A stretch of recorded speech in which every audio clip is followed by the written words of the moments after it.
Hello Booktube, c'est Jess et bienvenue aujourd'hui sur ma chaîne pour une nouvelle vidéo.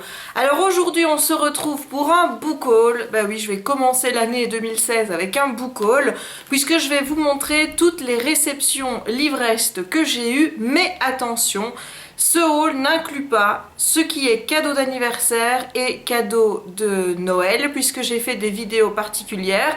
J'en ai fait 3. J'ai fait un unboxing avec les cadeaux d'anniversaire que les copines m'ont envoyés. J'ai fait un book haul spécial anniversaire avec les livres que j'avais reçus de mes proches.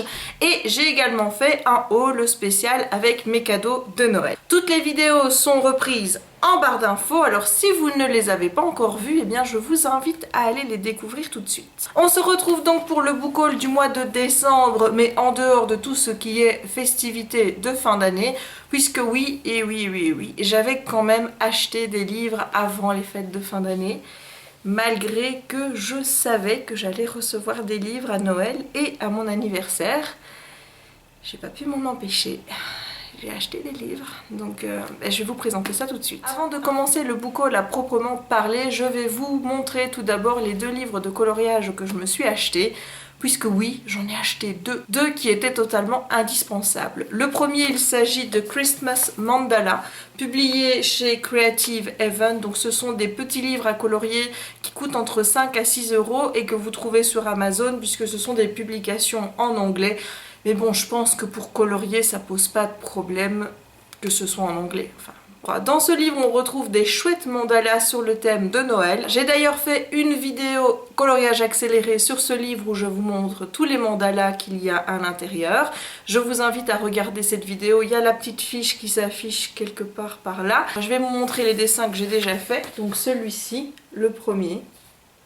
Voilà, et la particularité c'est que vous voyez il n'y a que des dessins sur une page, sur le recto et pas sur le verso. Donc concrètement vous pouvez y aller avec les marqueurs. D'ailleurs j'en ai fait un au marqueur à alcool. Je vais vous montrer tout de suite. Voilà, celui-ci je l'ai fait au marqueur à alcool. Et comme vous pouvez constater derrière, eh bien hop, on voit le dessin. D'ailleurs je trouve que c'est aussi joli de devant que de derrière. Vous voyez, je trouve ça mignon même de derrière. Pour ne pas que les marqueurs viennent sur ce papier ici, eh bien j'ai mis une feuille ou deux un peu plus épaisse pour que si jamais il y a des petits résidus de marqueurs qui passent, eh bien ça soit marqué sur ces feuilles et non pas sur le coloriage derrière. En plus chaque fiche avec chaque mandala est détachable, ce qui fait que vous pouvez mettre les mandalas dans un calepin ou quelque chose comme ça si vous avez l'habitude de garder tous vos dessins. Donc je trouve ça plutôt bien pratique. Maintenant le petit défaut c'est que je trouve que la qualité du papier, voilà, c'est pas la top qualité, mais en même temps ça coûte 5-6 euros, donc on peut pas non plus lui demander d'avoir toutes les qualités à ce bouquin. En tout cas je trouve que la gamme de Creative Haven permet déjà d'avoir des coloriages un peu plus originaux que ceux qu'on a l'habitude de voir, et surtout pas de double feuille avec des dessins qui se répètent comme c'est le cas notamment des Hachette. Donc moi je dis voilà. Le deuxième, c'était un indispensable, vous imaginez bien pourquoi. Pour la Disney addict que je suis, vous pensez bien, il était impossible de ne pas avoir ce livre dans ma pack, évidemment. Alors oui, pack ça veut dire pile à colorier. Voilà, je viens de l'inventer, voilà. Je suis fière de moi, hein, faut pas croire. J'ai déjà colorié dedans, en fait non, j'ai pas colorié dedans, en fait j'ai photocopié les dessins pour pouvoir les colorier sur des feuilles libres, tout simplement parce que j'aime les faire au marqueur à alcool et que forcément si je le faisais dans le livre ça gâcherait le verso. Et la deuxième raison c'est que ce sont des coloriages que je sais que je vais aimer refaire. Donc du coup bah voilà, je laisse un petit peu le livre vierge de tout coloriage. Je vais vous montrer ceux que j'ai déjà fait. Alors j'ai déjà fait celui-ci, donc qui est, vous la reconnaissez, Maléfice. Voyez pourquoi est-ce que je veux les faire au marqueur. Allez, franchement, ça donne super bien. Voilà, je trouve ça magnifique avec le marqueur. Et j'ai également fait le chat de Cheshire. Voilà. Donc, je compte évidemment vous faire des coloriages accélérés sur ce livre. D'ailleurs, je pense que j'en ferai plus d'un parce que je vais pas pouvoir m'en empêcher. Et j'ai envie aussi de vous faire une vidéo coloriage accéléré, mais où je vous montrerai exactement comment je fais pour faire les coloriages mystères, donc avec des numéros, pour choisir mes couleurs, etc. Voilà, je pense que ça peut être intéressant pour vous. Donc je vous donne rendez-vous sur ma chaîne pour ces vidéos. On va passer maintenant au livre à proprement parler. Alors il n'y en a pas tant que ça parce que j'ai quand même réussi à me limiter un petit peu au mois de décembre, sachant l'orgie livresque qui allait arriver avec la fête de fin d'année.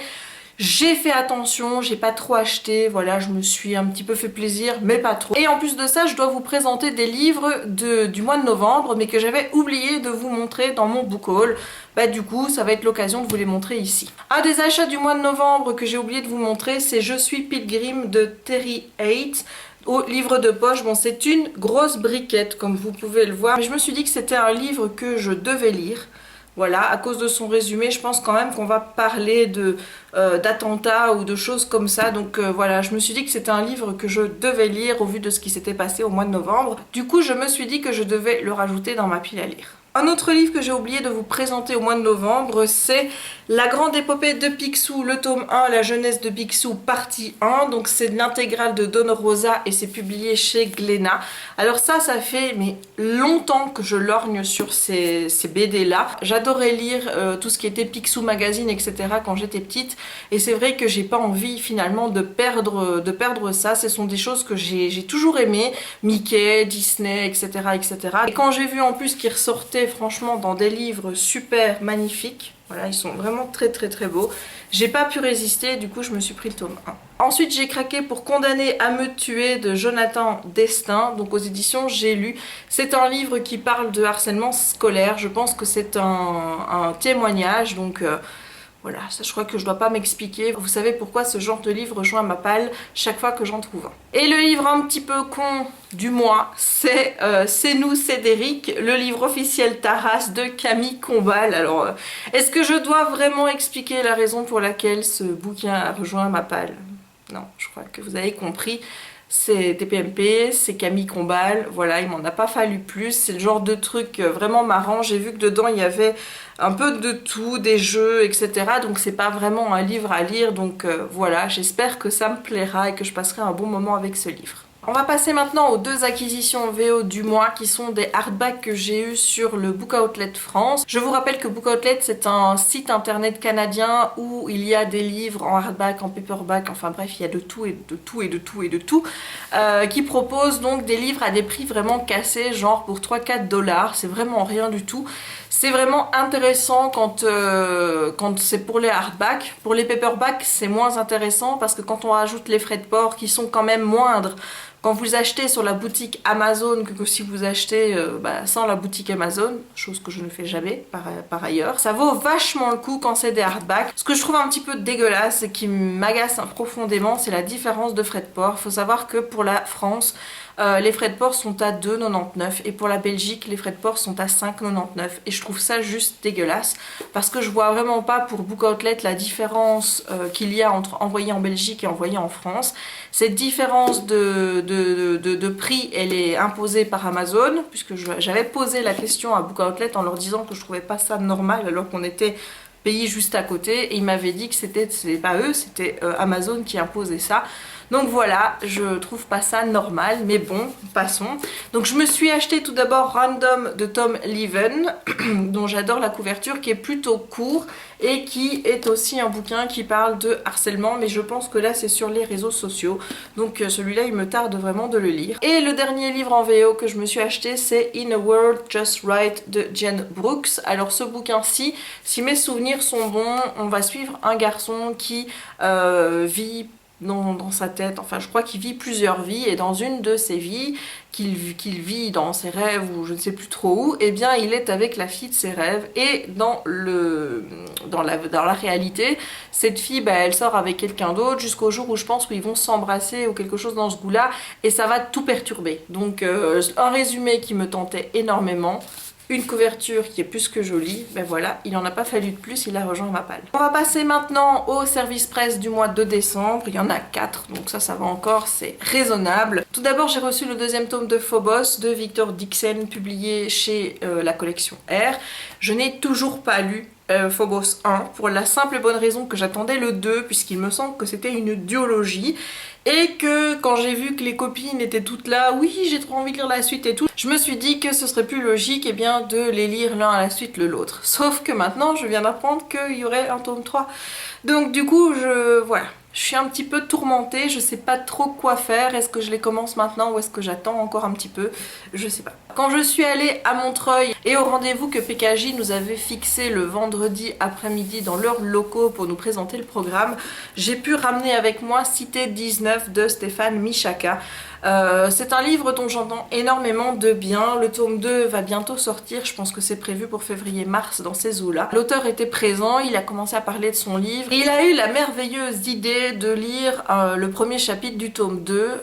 Ça je vous avoue que j'ai pas trop compris parce que il a bien vu, on lui a dit qu'on était plusieurs à ne pas avoir lu le tome 1, donc je comprends pas pourquoi poursuivre sur cette idée de lire le premier chapitre du tome 2 quand tu sais que tu vas spoiler les gens qui étaient là et qui ne l'avaient pas lu, mais il a poursuivi sur son idée.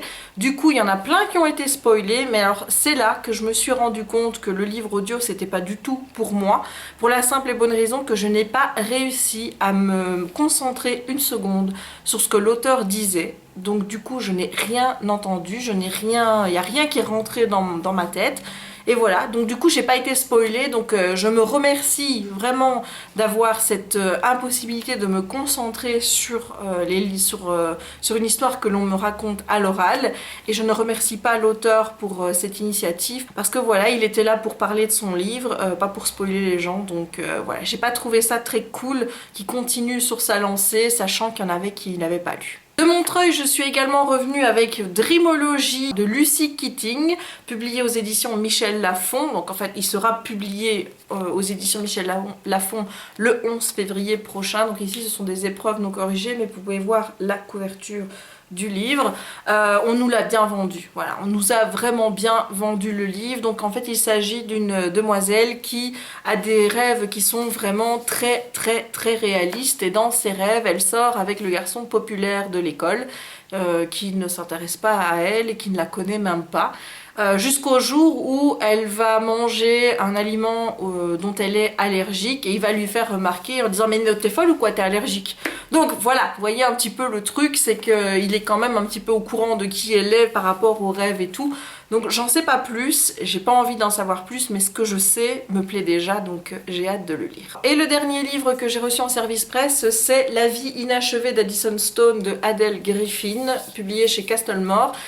C'est un livre qui m'a été envoyé après Montreuil, donc j'avais parlé avec Barbara qui est donc la directrice de la collection Castlemore, et voilà, on a parlé de ce livre là, du coup elle me l'a envoyé et je la remercie vraiment, ça m'a fait super plaisir comme petite attention. C'est un livre qui mérite vraiment une attention particulière pour le soin de l'édition. Déjà c'est du hardback, c'est déjà assez rare pour le dire.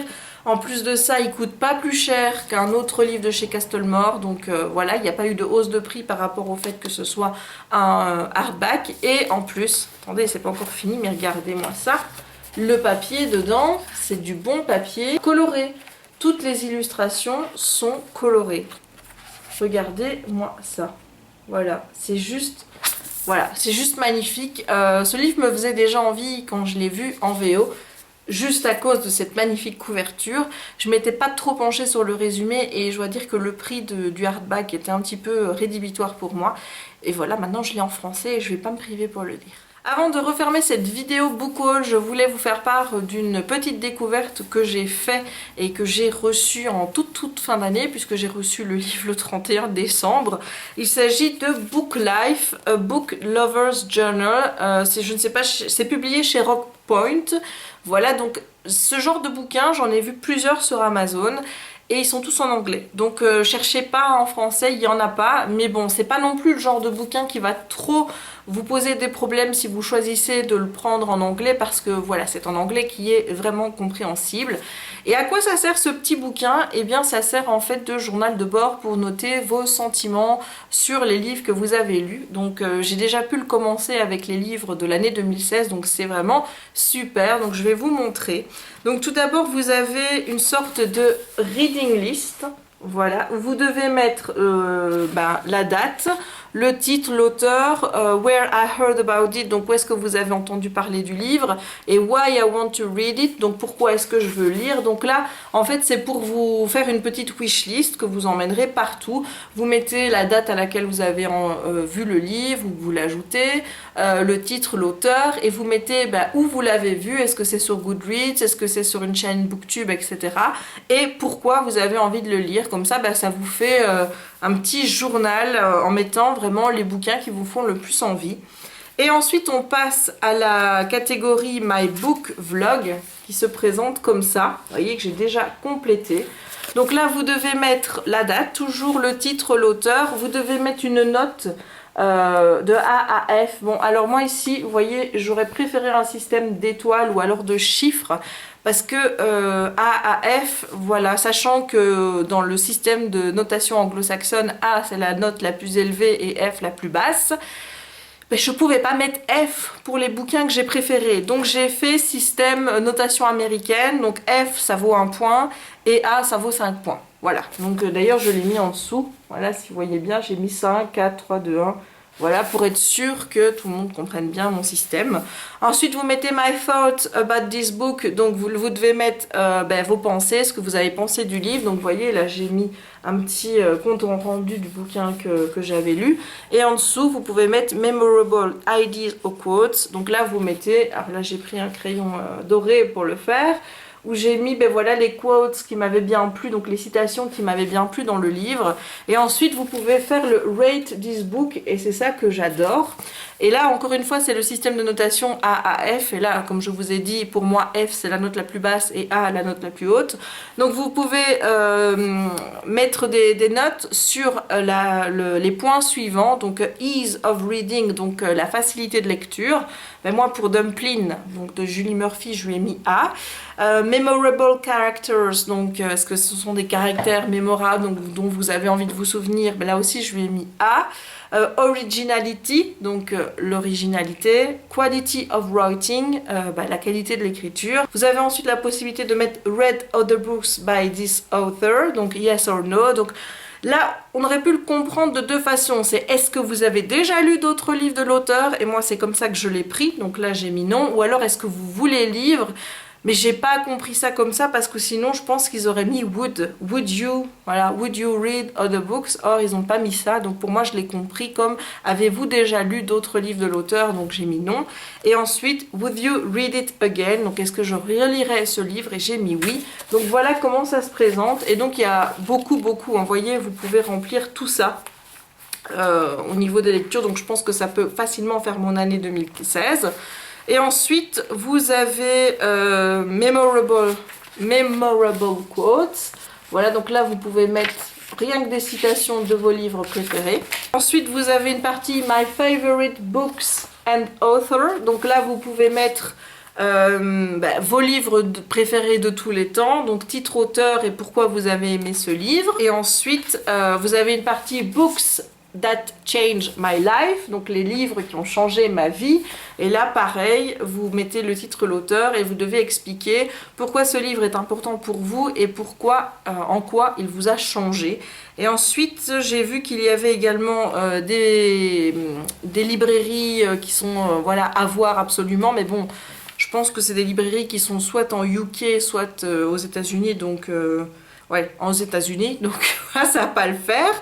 Vous avez donc ici une liste de 100 livres qui représente, je pense, les 100 livres, les 100 meilleurs livres présentés par les bibliothèques. Voilà, donc je trouve le petit bouquin plutôt cool. Il y en a d'autres qui existent avec d'autres noms, donc n'hésitez pas un petit peu à farfouiller Amazon pour trouver le carnet qui vous convienne. Le petit souci sur Amazon, c'est qu'on n'a pas la possibilité de voir l'intérieur des livres.